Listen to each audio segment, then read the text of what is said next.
అంబేద్కర్ కోనసీమ జిల్లాలో తీవ్ర విషాదం చోటు చేసుకుంది. పాఠశాల ప్రాంగణంలోని జింక బొమ్మ 2వ తరగతి విద్యార్థిని ప్రాణాలు తీసుకుంది.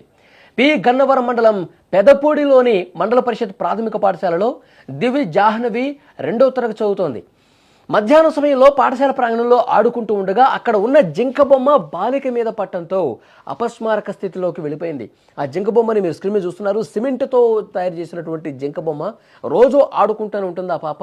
కానీ నిన్న ఆడుకుంటున్న క్రమంలో ఒక్కసారిగా దిగుతున్నప్పుడు, జింక బొమ్మ మీద నుంచి దిగుతున్నప్పుడు ఆ జింక బొమ్మ మీద పట్టడంతో ఆమెకి గాయాలైనట్టుగా తెలుస్తుంది. జింక బొమ్మపై నుంచి చెల్లెలు దిగుతుండగా పడిపోయిందని అదే పాఠశాలలో 5వ తరగతి చదువుతున్నటువంటి జాహ్నవి అక్క తేజశ్రీ బోరున వినిపిస్తోంది. చెల్లెలు ఆ విధంగా జింక బొమ్మ కింద నలిగిపోయి అపస్మారక స్థితిలోకి వెళ్ళిపోయిందని చెప్పి అక్కడ ఉన్నటువంటి ఉపాధ్యాయులకు, అక్కడ ఉన్న స్థానికులకు చెప్పడంతో ఈ విషయం బయటకు వచ్చింది. వెంటనే పాపను కూడా ఆసుపత్రికి తీసుకెళ్లారు. ఆసుపత్రికి తీసుకెళ్లే లోపే ఈ ఘోరం జరిగిపోయినట్టుగా సమాచారం వస్తుంది.